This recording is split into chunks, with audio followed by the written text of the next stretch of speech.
Le parc national de la Vanoise est propriétaire de nombreux refuges dans lesquels il essaye évidemment de chercher des solutions d'alimentation en énergie qui soient des solutions innovantes mais aussi qui soient des solutions responsables sur le plan de la consommation. Et voilà, on est un site isolé, c'est-à-dire qu'on n'a aucun accès. On est visité essentiellement par des randonneurs qui sont en itinérance et on n'a pas d'énergie.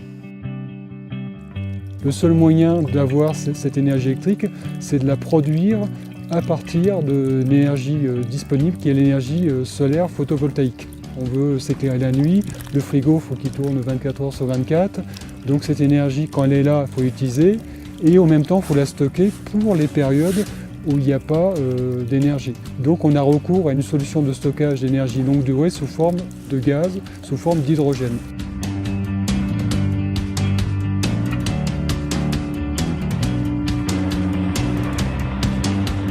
Nous sommes ici sur le refuge du col du Palais. Nous avons un nouveau bâtiment qui est en cours de construction. Il est destiné à accueillir un certain nombre de matériels pour produire et stocker l'hydrogène de telle manière à donner une autonomie énergétique au chalet.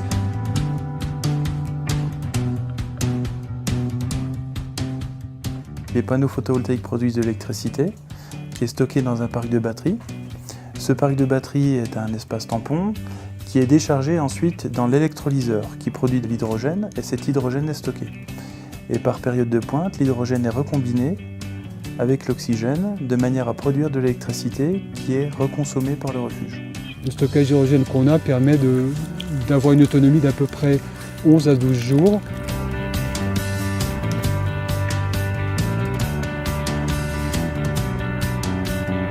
Donc le système hybride Sagesse de Pau-Vidian, c'est également gérer des éoliennes, des hydroliennes ou des générateurs diesel. Il s'adapte aux besoins soit pour un site isolé comme le refuge du Palais, soit en secours du réseau, soit pour des applications transportables en caisson pour la mobilité. Derrière, plusieurs types de gens peuvent en bénéficier. Bien sûr les gardiens, puisque c'est eux qui s'occupent des refuges, mais aussi les randonneurs, puisqu'ils auront des éléments de confort qui sont apportés par l'autonomie énergétique. Mais aussi, ce qui est important, c'est la capacité de transfert de cette expérience. Et notre objectif est bien, par cela, de montrer l'exemple pour permettre de transférer l'innovation.